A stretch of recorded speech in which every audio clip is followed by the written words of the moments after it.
കുറച്ച് നാളുകളായിട്ട് ഇപ്പോൾ ദാമ്പത്യ ജീവിതം റിലേറ്റഡ് ആയിട്ടുള്ള വീഡിയോസാണ് മിക്കതും ചെയ്തിട്ടുള്ളത്. അതുകൊണ്ട് തന്നെ എന്നെ എൻ്റെ രണ്ട് മൂന്ന് ഫ്രണ്ട്സ് വിളിച്ചിട്ട്, എൻ്റെ ക്ലോസ് ഫ്രണ്ട്സ് വിളിച്ചിട്ട് അവർ ഇങ്ങനത്തെ ടോപ്പിക്കുകളൊന്നും സംസാരിച്ചാൽ നല്ലതായിരിക്കും എന്നൊക്കെ പറഞ്ഞിട്ട് സജസ്റ്റ് ചെയ്തിട്ടുണ്ടായിരുന്നു. പക്ഷേ അതൊക്കെ ഞാൻ പിന്നീട് സംസാരിക്കാം. പക്ഷേ ഇത് എൻ്റെ ഫ്രണ്ട് എൻ്റെ അടുത്ത് ഈ ടോപ്പിക്ക് സംസാരിക്കണം എന്ന് പറഞ്ഞിട്ട് പറഞ്ഞ ഒരു സംഭവമല്ല ഞാനിപ്പോൾ ഇന്ന് സംസാരിക്കാൻ വേണ്ടി പോകുന്നത്. അവള് നോർമൽ ഫണ്ണി തിങ്സ് ഒക്കെ ഷെയർ ചെയ്യുന്ന സമയത്ത് എൻ്റെ അടുത്ത് ഈ ഒരു സംഭവം കൂടി ഷെയർ ചെയ്തപ്പോൾ എനിക്കത് വല്ലാണ്ട് എവിടേക്കോ ഭയങ്കരമായിട്ട് ഇറിറ്റേഷനായി. അപ്പം ഞാൻ പറഞ്ഞു, എന്ത് പരിപാടിയാണ് അവർ കാണിക്കുന്നതെന്നൊക്കെ ചോദിച്ചിട്ട് ഞാൻ അവളുടെ അടുത്ത് കാര്യങ്ങളൊക്കെ ചോദിക്കും. മീൻസ് കുറച്ച് ഹാർഷായിട്ട് സംസാരിച്ചു. ഹാർഷ് എന്ന് വെച്ചാൽ അവളുടെ അടുത്തല്ല, അവരെ കുറിച്ചിട്ട് കുറച്ച് ഹാർഷായിട്ട് ഞാൻ കാര്യങ്ങൾ സംസാരിച്ചു. പിന്നീട് എനിക്ക് തോന്നി ഈ കാര്യം ഒന്ന് വീഡിയോയിൽ സംസാരിച്ചാൽ നല്ലതായിരിക്കും എന്നുള്ളത്. കാരണം വലിയ മാറ്റങ്ങളൊന്നും വരാൻ വേണ്ടി പോകുന്നില്ല. പക്ഷെ എന്നെ എങ്ങാനും ആരെങ്കിലും ഈ ഒരു വീഡിയോ കണ്ടിട്ട് എന്തെങ്കിലും ഒരു തിരിച്ചറിവ് അവർക്ക് ഉണ്ടായാലോ എന്ന് വെച്ചിട്ടാണ് ഞാൻ ഈ ഒരു വീഡിയോ ചെയ്യുന്നത്. അപ്പോൾ അവൾ പറഞ്ഞു, ഒരു കാരണവശാലും ഇങ്ങനെ വീഡിയോ ചെയ്യുന്നുണ്ടെങ്കിൽ ഐഡൻറ്റിറ്റി ഡിസ്ക്ലോസ് ചെയ്യാൻ പാടില്ല. അതേപോലെ എൻ്റെ ഐഡൻറ്റിറ്റി, അതായത് ഫ്രണ്ടിൻ്റെ ആവട്ടെ അവളുടേതാവട്ടെ, അങ്ങനെ ആരുടെ ഐഡൻറ്റിറ്റി ഡിസ്ക്ലോസ് ചെയ്യാൻ പാടില്ല എന്നൊക്കെ അവൾ എന്നെ താക്കീത് ചെയ്തു. അപ്പോൾ ഞാൻ പറഞ്ഞു, ഇല്ല അതൊന്നും ഉണ്ടാവില്ല. പക്ഷെ എനിക്ക് ഈ കണ്ടന്റ് സംസാരിക്കാതെ വയ്യ, കാരണം അതത്ര നല്ലൊരു സംഭവമായിട്ട് എനിക്ക് തോന്നുന്നില്ല. അപ്പോൾ ഞാൻ അവളോട് പറഞ്ഞു, എൻ്റെ ഈ ഒരു കണ്ടന്റ് കാരണം അല്ലെങ്കിൽ ഈ ഒരു വീഡിയോ കാരണം ആരുടെയും ഒരു ഐഡൻറ്റിറ്റിയും ആർക്കും കിട്ടാൻ വേണ്ടി പോകുന്നില്ല. അത്തരത്തിലേ ഞാൻ സംസാരിക്കുള്ളൂ. ഈവൻ ആ സ്ഥലം പോലും ഏത് സ്ഥലമാണെന്ന് പോലും ഞാൻ പറയില്ല. ഇങ്ങനെയൊക്കെ ഞാൻ അവളെ പറഞ്ഞ് മനസ്സിലാക്കിയപ്പോഴത്തേക്ക് അവൾ പറഞ്ഞു, ഓക്കെ ഫൈൻ എന്നാൽ സംസാരിച്ചോളൂ എന്ന് പറഞ്ഞിട്ട് അവളുടെ പെർമിഷനോട് കൂടിയാണ് ഞാനിപ്പോൾ ഇന്ന് ഈ വീഡിയോ ചെയ്യുന്നത്. അപ്പോൾ എനിവേയ്സ്, കണ്ടന്റ് എന്താണെന്നുള്ളത് ഞാൻ പറയാം. എന്നോട് ഈ സംസാരിച്ച എൻ്റെ ഫ്രണ്ട് അവളുടെ ഫ്രണ്ടിൻ്റെ ഫ്രണ്ടാണ്. ആ ഫ്രണ്ടിനെ അതായത് അവളുടെ എന്നോട് കാര്യം പറഞ്ഞ അവളുടെ ഫ്രണ്ടിനെ കുറിച്ചാണ് ഞാൻ ഇന്ന് പറയാൻ വേണ്ടി പോകുന്നത്. അതൊരു എക്സ് ആയിട്ട് നമുക്ക് എടുക്കാം. ആ എക്സ് എന്ന് പറയുന്നത് കല്യാണം കഴിച്ചത് ഒരു പ്രേമവിവാഹമായിരുന്നു. അറേഞ്ച്ഡ് മാരേജ് അല്ല, പ്രേമവിവാഹമായിരുന്നു. എത്ര വർഷമാണ് പ്രേമിച്ചിട്ട് means love cum arrange marriage ആണോ എന്നുള്ളത് എനിക്കറിയില്ല. അതൊന്നും അല്ല ഇപ്പോൾ ഇവിടുത്തെ മാറ്റർ. എനിവേയ്സ് ലവ് മാരേജ് ആണ്, അറേഞ്ച് മാരേജ് അല്ല. അത് പറയാൻ ഞാൻ ആഗ്രഹിക്കുന്നു. അപ്പോൾ കല്യാണം കഴിഞ്ഞിട്ട് കുറച്ച് നാളുകൾക്കുള്ളിൽ തന്നെ അദ്ദേഹം, ആ പെർട്ടിക്കുലർ മനുഷ്യൻ, എക്സ് എന്നുള്ള ആള് എല്ലാ പ്രാവശ്യവും, എത്ര ഫ്രീക്വൻ്റ് ആയിട്ടാണെന്നുള്ളത് എനിക്കറിയില്ല, പക്ഷെ എല്ലാ പ്രാവശ്യവും ഇടയ്ക്കിടയ്ക്ക് ഒരു പെർട്ടിക്കുലർ സംസ്ഥാനത്തേക്ക് പോകും. അവിടെ പോയി കുറച്ച് ദിവസം അവിടെ നിന്നിട്ട് തിരിച്ചു വരികയും ചെയ്യും. വീട്ടിൽ ഭാര്യയ്ക്ക് എന്ത് റീസൺ കൊണ്ടാണ്, എന്തിൻ്റെ പേരിലാണ് ഈ പർട്ടിക്കുലർ സംസ്ഥാനത്തേക്ക് പോകുന്നതെന്നുള്ളതൊന്നും ഭാര്യയ്ക്ക് അറിയില്ല. പക്ഷേ ഈ എക്സിൻ്റെ ചില ഫ്രണ്ട്സിന്, ചില ക്ലോസ് ഫ്രണ്ട്സിന് മാത്രം അറിയാം. അവരോടൊക്കെ പറയുന്ന കാര്യം എന്താണെന്ന് വെച്ചാൽ, ഞാനൊന്ന് കളിച്ചിട്ട് വരാം എന്ന് പറഞ്ഞിട്ടാണ് ഒരു യാത്ര തിരിക്കുക. എന്ന് വെച്ചാൽ അതിൻ്റെ എക്സാക്ട് മീനിങ് എന്താണെന്നുള്ളത് എനിക്കും മനസ്സിലായി, നിങ്ങൾക്കും മനസ്സിലായി. പക്ഷെ ഞാനത് ഇവിടെ ഞാൻ ആ കാര്യം അതെന്താണെന്നുള്ളത് ഞാൻ ഡീറ്റെയിൽ ആയിട്ടൊന്നും ഞാൻ പറയാൻ വേണ്ടി പോകുന്നില്ല. അപ്പോൾ ഫ്രണ്ട്സിനോട് പറയാം, ഞാൻ കളിക്കാൻ വേണ്ടി പോവാണെന്നും പറഞ്ഞിട്ടാണ് പോവുക. കുറച്ച് ദിവസങ്ങൾ ആ പർട്ടിക്കുലർ സംസ്ഥാനത്ത് കഴിഞ്ഞിട്ട് തിരിച്ചു വരികയും ചെയ്യും. പക്ഷെ ഭാര്യയുടെ അടുത്ത് ബിസിനസ് റിലേറ്റഡ് അല്ലെങ്കിൽ മറ്റ് പല റീസൺസും പറഞ്ഞിട്ടാണ് പോവുക. പാവം ഭാര്യയ്ക്ക് ഇതൊന്നും അറിയില്ല.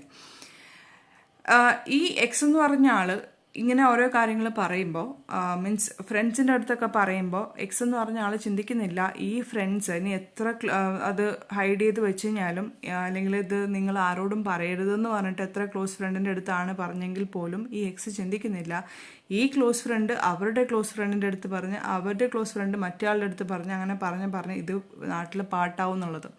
ഇപ്പോൾ തന്നെ എക്സാമ്പിൾ എടുക്കുകയാണെങ്കിൽ, ആ എക്സ് എന്നുള്ള മനുഷ്യൻ അവരുടെ ക്ലോസ് ഫ്രണ്ട്സിനോട് പറഞ്ഞു, 1-2 പേരോട് പറഞ്ഞു കാണും. ആ 1-2 പേര് എൻ്റെ ഈ ഫ്രണ്ടിനോട് പറയുന്ന രീതിയിൽ വരെ കാര്യങ്ങൾ എത്തി. എൻ്റെ ഫ്രണ്ട് എന്നോടും പറഞ്ഞു. ഞാൻ എന്ത് ചെയ്തു? ഇത്തരത്തിലുള്ള ഒരു പബ്ലിക് പ്ലാറ്റ്ഫോമിൽ ഇതിനെക്കുറിച്ച് സംസാരിച്ചു. ഐഡൻറ്റിറ്റി ഡിസ്ക്ലോസ് ചെയ്യാതെ ആണെങ്കിൽ പോലും അതിനെക്കുറിച്ച് സംസാരിച്ചു. ഇതൊരു കണ്ടന്റ് ആക്കി ഞാൻ മാറ്റി. ഈ എക്സ് എന്ന് പറഞ്ഞ ആൾ ചിന്തിക്കുന്നില്ല നാളെ പിറ്റുന്നാൾ അല്ലെങ്കിൽ എപ്പോഴെങ്കിലും എൻ്റെ വൈഫും ഇത്തരത്തിൽ കാര്യങ്ങൾ അറിയാനുള്ള ചാൻസ് ഉണ്ട് എന്ന് വെച്ചാൽ അയാൾ വിചാരിച്ചിരിക്കുന്നത് ഈ കാര്യങ്ങൾ, ഞാൻ ഈ പറഞ്ഞ ഈ കാര്യം അത് അയാളുടെ ആ 2 ക്ലോസ് ഫ്രണ്ട്സിന് മാത്രമേ അറിയുള്ളൂ എന്നായിരിക്കും ചിലപ്പോൾ അയാൾ വിചാരിക്കുന്നുണ്ടാവുക. പക്ഷെ അല്ല മകനെ, നിങ്ങളിത് കാണുവാണെങ്കിൽ നിങ്ങൾ ഒന്ന് ചിന്തിക്കൂ. ഇത് നിങ്ങളുടെ പല ഫ്രണ്ട്സ് ത്രൂ എൻ്റെ ഫ്രണ്ട് അറിഞ്ഞു, എൻ്റെ ഫ്രണ്ട് എന്നോട് പറഞ്ഞു, ഞാനത് പബ്ലിക്കാക്കി. അപ്പം ഇത്തരത്തിലുള്ള പ്രവർത്തികൾ ആരെങ്കിലും ചെയ്യുന്നുണ്ടെങ്കിൽ ദയവ് ചെയ്ത് ഇങ്ങനെയൊന്നും ചെയ്യാതിരിക്കുക. നിങ്ങൾക്ക് സപ്പോസ് ഇങ്ങനെയുള്ള പ്രവർത്തികളോട് മാത്രമാണ് താല്പര്യമെങ്കിൽ പിന്നെ നിങ്ങൾ കല്യാണം കഴിക്കാതിരിക്കുക. നിങ്ങൾക്ക് തോന്നുന്ന പോലെ നിങ്ങൾക്ക് നടക്കാം. അല്ലാണ്ട് അതും ഇത് ഒരു അറേഞ്ച് മാരേജ് ആണെന്ന് ഞാൻ സ്റ്റാർട്ടിങ്ങിൽ പറയാൻ കാരണം, അറേഞ്ച് മാരേജ് അല്ല എന്നുള്ളത് സ്റ്റാർട്ടിങ്ങിൽ പറയാനുള്ള കാരണം അതായിരുന്നു. അറേഞ്ച് മാരേജ് ആണെങ്കിൽ നമുക്ക് ചിന്തിക്കാം മേ ബി അയാൾക്ക് ഇഷ്ടമില്ലാണ്ടായിരിക്കും കല്യാണം കഴിച്ചിട്ടുണ്ടാവുക, അങ്ങനെയൊക്കെ. ഇത് പക്ഷേ ലവ് മാരേജ് ആയിരുന്നു. കുറേ വർഷത്തോളം ലവ് ചെയ്ത് നടന്നു കല്യാണം കഴിഞ്ഞതിന് ശേഷം ഇയാൾക്ക് ഇത്തരത്തിലുള്ള ഓരോ കാര്യങ്ങളോടാണ് താല്പര്യം. അപ്പോൾ അങ്ങനെയുള്ളവൻ അത്രയും നട്ടലില്ലാത്ത അല്ലെങ്കിൽ ഇത്രയും കാമഭ്രാന്തനായിട്ടുള്ള ഒരുത്തൻ കല്യാണം കഴിക്കാൻ നിൽക്കരുത്. ഞാൻ എന്തുകൊണ്ട് ഇത് ആണെന്നുള്ള രീതിയിൽ ഒരുത്തൻ എന്നുള്ള രീതിയിലൊക്കെ പറയുന്നത് വെച്ചാൽ ഇതിപ്പോൾ ഇങ്ങനെ ചെയ്തത് ഒരാണാണ്, അതുകൊണ്ട് മാത്രമാണ്. ഇതിൻ്റെ അർത്ഥം എല്ലാ ആണുങ്ങളും ഇത്തരക്കാരാണെന്ന് ഞാൻ എവിടെയും പറയുന്നില്ല. ഇതിൻ്റെ അർത്ഥം അതല്ല. ചില ആണുങ്ങളെ പറയിപ്പിക്കാനായിട്ട് ഇത്തരത്തിലുള്ള ഓരോ ആണുങ്ങളുണ്ട് എന്ന് വെച്ചാൽ ഇത്തരത്തിലുള്ള പ്രവർത്തികൾ ചെയ്യുന്ന ഓരോ ആൾക്കാരുണ്ട്. എത്രയോ നല്ല നല്ല ആണുങ്ങൾ ഉണ്ട്. എൻ്റെ റിലേറ്റീവ്സ് ആയിട്ടും എൻ്റെ ജീവിതത്തിൽ കണ്ടവരും അങ്ങനെ ഒരുപാട് പേര് ഞാൻ കണ്ട കുറേ ആണുങ്ങളുണ്ട്, വളരെ സത്യസന്ധമായിട്ട് ജീവിക്കുന്നവർ. പക്ഷേ ഇതുപോലെ പറയിപ്പിക്കാനായിട്ട് ഓരോ ആൾക്കാരുണ്ട്. അത് നമുക്കൊന്നും ചെയ്യാൻ പറ്റില്ല. ഇതൊക്കെ കണ്ടും കേട്ടും സഹിക്കാന്നേ ഉള്ളൂ. എങ്ങാനും ഇത്തരത്തിലുള്ള ആൾക്കാർ ഈ വീഡിയോ കാണാനിടയായി കഴിഞ്ഞാൽ നിങ്ങളൊന്ന് റിയലൈസ് ചെയ്യൂ. ഇതേപോലെ നിങ്ങളുടെ വൈഫും ചെയ്യുകയാണെങ്കിൽ നിങ്ങൾക്ക് എത്ര മാനസിക എന്താ പറയുക വിഷമം ഉണ്ടാവും എന്നുള്ളത് നിങ്ങളൊന്ന് റിയലൈസ് ചെയ്യൂ. പിന്നെ ഇതേ രീതിയിൽ പെൺകുട്ടികളും ചെയ്യുന്നുണ്ടാവും. എന്ന് വെച്ചാൽ ഭർത്താവിനെ വഞ്ചിച്ചുകൊണ്ടും ഭർത്താവിനെ പിന്നെ എങ്ങനെയൊക്കെ പണി കൊടുത്തിട്ടും ഒക്കെ ഇപ്പം നമ്മൾ ന്യൂസിലൊക്കെ കേൾക്കുന്നുണ്ടല്ലോ. 35 വയസ്സുകാരൻ്റെ കൂടെ 65 വയസ്സുകാരി ഒളിച്ചോടിപ്പോയി, അല്ലെങ്കിൽ പിന്നെ കാമുകൻ്റെ കൂടെ പോകാൻ വേണ്ടിയിട്ട് സ്വന്തം പൊടിക്കുഞ്ഞിനെ കൊന്നിട്ട് പോയി എന്നുള്ള രീതിയിലൊക്കെ നമ്മൾ പല ന്യൂസും കേൾക്കുന്നുണ്ട്.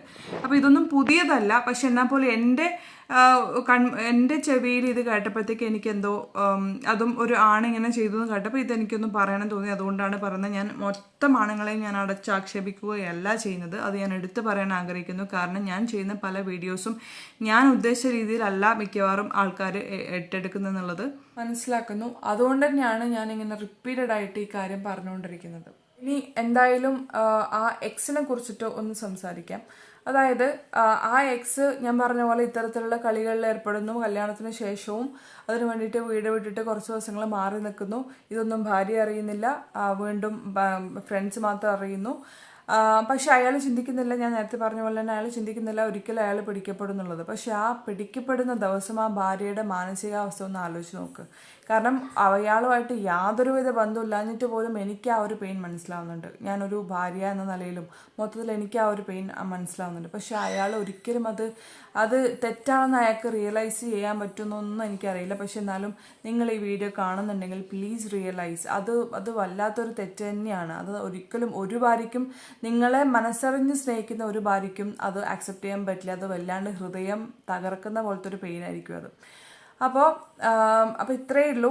കൂടുതലായിട്ടൊന്നും പറഞ്ഞ് വലിച്ചു നീട്ടുന്നില്ല. നിങ്ങൾ കല്യാണം കഴിച്ചിട്ടുണ്ടെങ്കിൽ കഴിച്ച ആ പെൺകുട്ടീനെ ചതിക്കാതെ വഞ്ചിക്കാതെ ജീവിക്കുക. കാരണം അവൾ നിങ്ങളെ വിശ്വസിച്ച് ജീവിക്കുന്ന ഒരാളാണ് എങ്കിൽ, അവളും ഇതുപോലെ ചതിക്കുന്നുണ്ടെങ്കിൽ പിന്നെ എനിക്കൊന്നും പറയാനില്ല. നിങ്ങളെ വിശ്വസിച്ച് നിങ്ങൾക്ക് വേണ്ടി, നിങ്ങളുടെ കുട്ടികൾക്ക് വേണ്ടി ജീവിക്കുന്ന ഒരാളാണെങ്കിൽ അത്തരത്തിലുള്ള ഒരാളെ ചതിക്കാതിരിക്കുക. അല്ല, നിങ്ങൾക്ക് ഇത്തരത്തിലുള്ള കാര്യങ്ങളോട് ആണ് നിങ്ങൾക്ക് കൂടുതൽ താല്പര്യമെങ്കിൽ പിന്നെ നിങ്ങൾ കല്യാണം കഴിക്കാതിരിക്കുക. നിങ്ങളുടെ ഇഷ്ടത്തിന് ജീവിക്കുക, ഫ്രീഡത്തോടു കൂടിയും. ആരൊന്നും ചോദിക്കാൻ പറ്റില്ല നിങ്ങൾ എന്താ ചെയ്യുന്നത്, എന്തിനാ, മീൻസ് അത്തരത്തിലുള്ള ഒരു തരത്തിലുള്ള കൺട്രോളിങ്ങും നിങ്ങളുടെ മേലുണ്ടാവില്ല.